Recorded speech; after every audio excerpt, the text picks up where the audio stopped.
Alright, boys, so today we ended up taking longs, one trade, and we won pretty big on the day. I actually ended up winning $1,400, just so you see $1,288 here because I took a small loss in Asia session, also just one trade, so that's why you see that difference. Now, coming into the day, as you can see right here, there's the loss.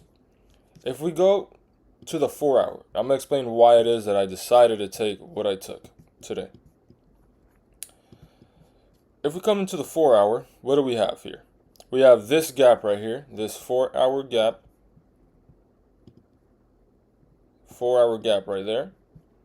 And, oh, sorry about that. Let's do that again. We have this 4 hour gap. But not only do we have this 4 hour gap, guys, look, I don't think I've ever talked about this. When we have a candle that has no wick on the bottom, what does that tell you? It means that there's a high draw. It's a high draw on liquidity because why? This candle never made a low wick, so there was immense bullish power here. Immense orders, a lot of orders that didn't even make it or let it have a wick down. So there are a lot of resting orders, and the market tends to want to take those out. So pairing this with this 4 hour gap, this is the best zone for the market to manipulate to, which is exactly what it did. Not only that, but this is like very simple. This like today was like really easy. If you see this fib, we tapped the 50% mark paired with this 4 hour gap. So we're now in discount. With this 4 hour gap, with these draws above, we also had to take the longs. Another thing that we had in favor was this 4 hour gap right here and this 4 hour high, paired with these 1 hour gaps right here, and then this high right here. This was the main target for me, which is where I mostly got out. But also, not just that, guys. If we go on the daily, this is why it's so important to look at all time frames. What did we do? We inverse this daily for value gap. Yes, we didn't inverse this one, but we inverse this one. And what did we leave behind with this inverse? Discount and a 4 hour gap internally in this daily inverse. So not only do we have that, but we also have this internal draws on liquidity that were meant for us to go higher. So as you can see here, we're having a whole bunch of confluences why to keep going up. And most likely we're going to end up inversing this daily gap as well. So all that is part of the reason, since we've met all these requirements for the market to not want to pump, is probably why we're all the way up here now. Look at that. Extreme bullishness. So those are like the main reasons why. Now going into like the internal structure of this range that led us to take longs. Okay, I'll be clear here. We did end up inversing this gap right here, but why are we trying to take shorts? We inverse this 5-minute gap, and maybe even 1-minute gaps right here, for example. We inverse this gap. Why are we trying to take shorts if I just showed you guys, or we had all these other stacked confluences for us to be able to go up? Why are we taking shorts against these stronger confluences? Yes, it probably would have played out. If you would have taken this inverse and gotten out here, you would have made money. But why are you going against the draw on liquidity, which is higher? There's a million reasons why to believe we're going to keep going up. So that's why a lot of people were targeting these lows right here. But as soon as I saw this candle right here, this doji candle form, with all the other confluences, I knew that this was going to be protected and that we weren't going to go down to this low. Why? Well, because that low was also the 4 hour candle's low. That low was created in the 4 hour. And this was still manipulation. So why would we remanipulate the low of wick, the low of the 4 hour candle? This was enough. This move down was enough. We manipulated here, took all these people out, and formed this strong doji candle, which was more than enough. I entered right here. I was so confident in this trade that I didn't even wait for the displacement. So I literally entered off like the next opening, like when the next candle opened and we went up here, I entered off that and literally like I showed you guys, take profit right there, which was met with this candle. Simple. Some people, the safer entry was this one, but honestly, a lot of people got stopped out. They put their stop loss right here. Some people got stopped out there. Some people put their stop loss at this doji candles wick, because some people believe that, we respect the wicks, which we do sometimes, but I took the more aggressive play because of how confident I was. So a lot of people made money and some people lost money, and then they had to see their trade go all the way back up to take profit, taking this inverse right here. Other people put their stops down right here.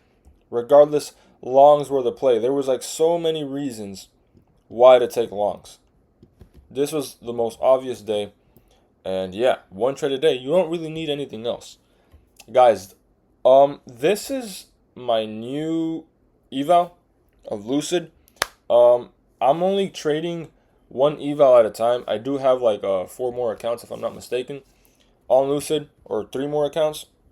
But I don't want to copy trade them because I'm trying to work on, being able to just take a payout on one and getting more comfortable, just trading one account and seeing how it plays out. Because I have the skill, but I still haven't been able to master my psychology 100%.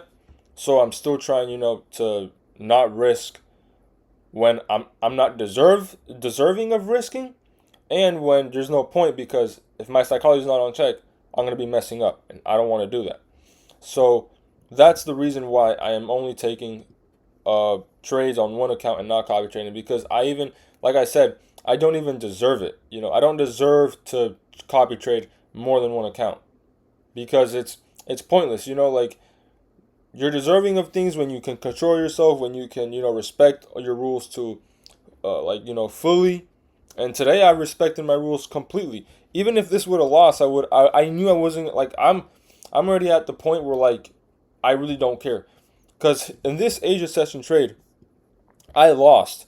I never even felt the urge to re-enter, because I'm at the point where I'm noticing that what works and what doesn't work. What needs to be taken out of what you do, and what does and what doesn't. So, like, that's the whole point. Like, I know that over trading, revenge trading doesn't work. So if this trade would have been a loss, I would have been done for the day. Because I've seen it over time and time again. Being this close to get a payout, max payouts on Top Step, Lucid, and blowing the account. Because I'm a pussy about it, and I can't freaking man up and just stop. And and I hate saying that. I literally hate saying I'm a pussy and I can't stop. Like, honestly, once you actually like, that's why I'm like so like, not even motivated. I'm just like so determined to change, because like, guys, how does it make sense that you can't stop yourself from clicking a button? That's like the most weakest. Like, it's such, like, you got to be such a pussy to, like, and I'm including myself in this. Like, how do you know to not take another trade because your rules, you have established it, and you know that when you take more trades you lose? How do you not know how to control yourself from clicking a button? It's really unfathomable once you actually, like, start thinking about it, like, outside of the moment. It's ridiculous. It really is ridiculous. And I'm at that point. I'm tired of it. So, like, that's why I'm just trying to take things slow and not rush the process, man. I'm gonna show you guys everything. You guys see here my account balance, everything. You guys will see every trade. You guys will know about everything. I'm done, like, not showing everything. And, like, most of the times, like, before, I didn't show everything because it would have been a whole lot of trades. But I'm done with that. You guys are gonna hold me accountable. I don't even know if, like, showing this right here is gonna get me, like, in trouble. Like, I know some people, like, blur this out. I don't know. So I'm cooked if I'm not supposed to be showing that. Like, these numbers right here, I don't know. Who cares? It doesn't matter. The point is, guys, you got to hit rock bottom, man. You got to be determined to make this work, guys, because, bro, this skill is so easy. Explain to me how you can make $1,400 in one day. And knowing that the only way to be able to get payouts and make money is by not overtrading, you still choose to overtrade. It doesn't make any sense. How do you know that you can make $1,400 in a day, and to be able to get that money out, the only thing you got to do is not overtrade and not over leverage, and you still decide to do it? That's a question that I ask myself. Like, and once you actually think about it, you actually, like, see how much of a dummy sometimes we are as traders, man. Like, it's really, you know what? I don't even want to get into specifics, but how you do one thing is how you do everything. I've literally have started to be disciplined, like, the last 2 months on a lot of things outside of my trading. I've quit bad habits that have been really I've quit a lot of stuff, and it's giving me a whole lot more self-control and self-discipline on my actions on a day-to-day. So like I say, how you do one thing is how you do everything. You know, you got to be disciplined outside of your trading to be able to freaking be disciplined in trading. So yeah, this video has been kind of long. I don't want to bore you guys. Thank you guys for watching. Guys, look, I'm just like you guys. I'm trying to just do better. Hopefully you guys are the same way. If you guys give me some support, you know, subscribing or liking the video. If you guys don't want to, that's fine. I get it.